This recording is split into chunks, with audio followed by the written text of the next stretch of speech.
Ni wazi kabisa Waafrika ni wamoja, tumetofautiana tu lugha za makabila yetu na mipaka ya nchi.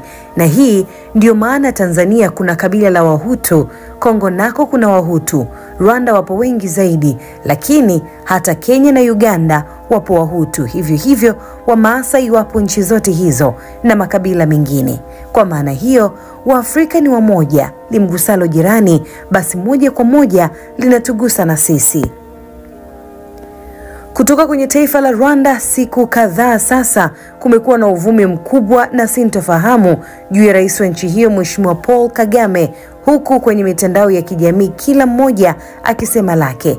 Inadaiwa sasa ni wiki ya pili Paul Kagame hajaonekana hadharani au kwenye shughuli za serikali kama kawaida yake, kitu ambacho kimeamsha wasiwasi kwa wananchi wake, huku wengine wakifika mbali na kuvumisha kuwa huenda hayupo tena.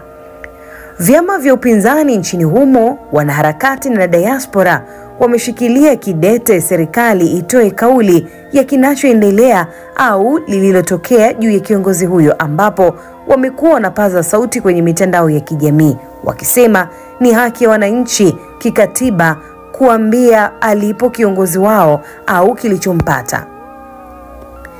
Padri Thomas Nahimana, huyu ni kiongozi wa chama cha upinzani nchini Rwanda cha Ishema. Yeye amekuwa mstari wa mbele kusambaza uvumi unaotia hofu kuhusu hali ya Rais Paul Kagame.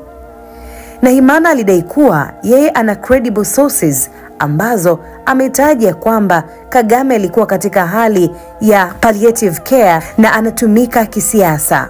Padri huyo alidai na kuandika rasmi kwenye kurasa za mitandao yake ya kijamii ikiwemo X kwamba Rais Kagame hayupo tena. Padri alitoa taarifa hiyo Juni 16 mwaka huu siku ya Jumatatu, ingawa hakutoa ushahidi wa moja kwa moja wala chanzo maalum kinachotambulika.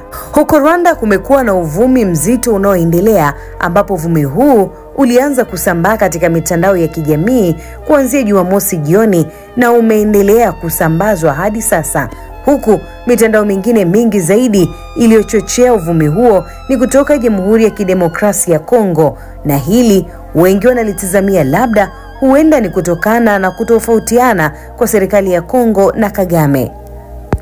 Tetesi za mitandaoni, kuna wanaosema kiongozi huyo yuko India kwa matibabu, lakini kuna wanaosema anajifanya anaumwa ili asisaini makubaliano ya amani kati ya Rwanda na Kongo kufuatia vikosi vya M23. Pamoja na uvumi na tetesi hizo kusambaa Rwanda, lakini mpaka sasa mamlaka za nchi hiyo kama maafisa wa ikulu, kitengo cha habari ama cha serikali hawajasema lolote wala kuthibitisha uvumi huo. Pia kupitia tovuti kubwa duniani ya Wikipedia bado inathibitisha Rais Kagame yuko na anaendelea na majukumu yake ya kiserikali. Hivyo kufuatia hayo, na sisi tukujuze kuwa Mheshimiwa Rais Paul Kagame yupo na anaendelea na majukumu yake. Kwa taarifa zaidi tutarudi kukujuza. Usikae mbali na Mseto Media. Mimi ni Teresia Alfred. Hakikisha umesubscribe, comment, like na kushare. Mseto Media, we connect everywhere.